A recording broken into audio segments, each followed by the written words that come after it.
आइए जानते हैं 10 बड़ी अंतर्राष्ट्रीय खबरें।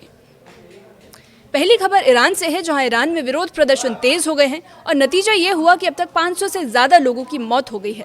ईरान में आर्थिक संकट से शुरू हुई सरकारी विरोधी प्रदर्शन अब 13वें दिन भी जारी है और पूरे देश में फैल चुके हैं।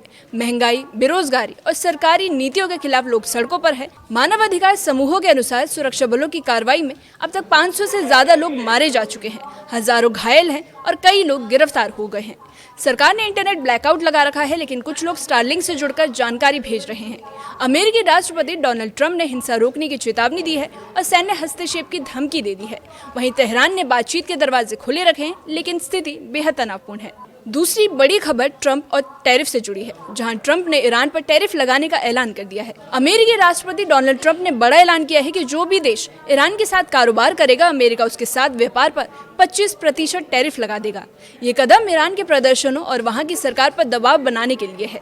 इससे वैश्विक व्यापार प्रभावित होगा, खासकर चीन, भारत और यूएई जैसे देशों पर जो ईरान से तेल आयात करते हैं। तेल की कीमतें पहले से ही बढ़ रही हैं। कई देशों ने इसकी आलोचना की है और माना जा रहा है कि अंतर्राष्ट्रीय व्यापार नियमों का उल्लंघन है।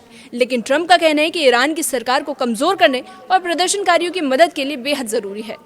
तो तीसरी खबर वेनेजुएला में अमेरिकी हस्तक्षेप के बाद स्थिति के बारे में है, जहां वेनेजुएला में अमेरिकी सैन्य ऑपरेशन के बाद राष्ट्रपति निकोलस मादुरो को गिरफ्तार कर अमेरिका ले जाया गया, जहां उन पर ड्रग तस्करी और अन्य आरोप हैं। ट्रंप ने कहा कि अमेरिका वेनेजुएला को सुरक्षित ट्रांजिशन तक ले जाएगा और अमेरिकी कंपनियां तेल इंफ्रास्ट्रक्चर ठीक करेंगी।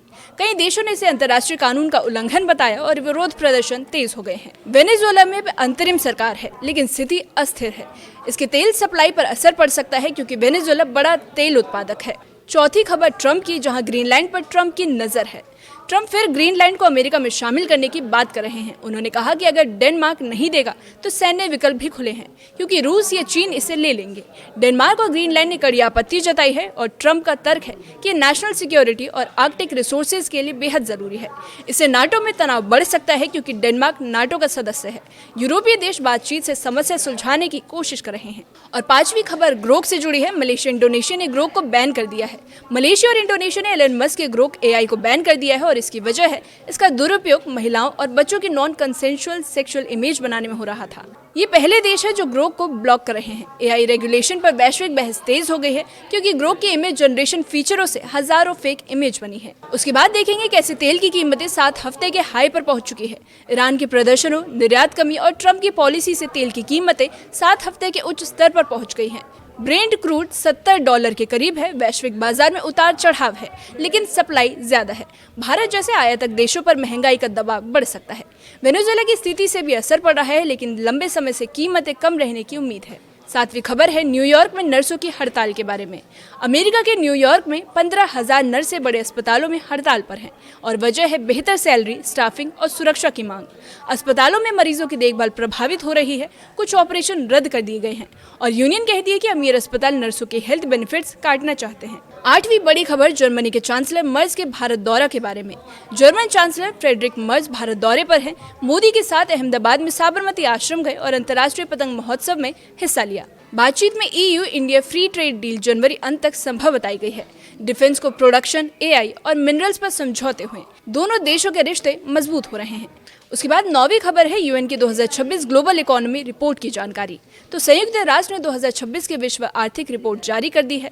ग्लोबल ग्रोथ 2.7% रहेगी, जो 2025 से कम और प्री पेंडेमिक से काफी कम है।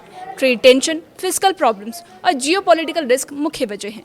सहयोग और पॉलिसी सपोर्ट की जरूरत पर जोर दिया गया। विकासशील देशों के लिए चुनौतियां ज्यादा है। और आखिरी खबर सूडान से, जहां सूडान सरकार खार्तूम की वापसी हो गई है। सूडान में 2 साल से ज्यादा चले युद्ध के बाद सरकार राजधानी खार्तूम वापस लौट आई है।